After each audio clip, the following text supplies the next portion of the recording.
सिंध के तीसरे बड़े शहर सखर के बेशतर इलाके तालाब के मनाजिर पेश कर रहे हैं। बारिश को गुजरे 3 रोज हो गए हैं लेकिन घरों और गलियों से पानी ना निकाला जा सका है। म्यूनिसिपल इंतजामिया की नाहल के बायस शहर के बेशतर इलाके बरसात के पानी में डूबने लगे।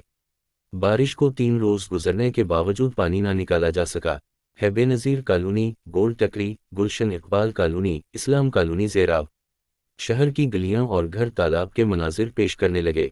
इलाके में बीमारियां फूट पड़ी हैं, शहरी मुश्किलात से दो चार हैं। सिंध के तीसरे बड़े शहर सखर के बेशतर इलाके तालाब के मनाजिर पेश कर रहे हैं। बारिश को गुजरे 3 रोज हो गए हैं लेकिन घरों और गलियों से पानी ना निकाला जा सका है। म्यूनिसिपल इंतजामिया की नाहल के बायस शहर के बेशतर इलाके बरसात के पानी में डूबने लगे।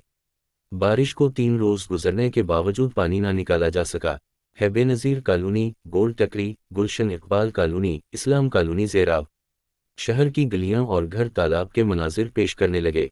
इलाके में बीमारियां फूट पड़ी हैं, शहरी मुश्किलात से दो चार हैं।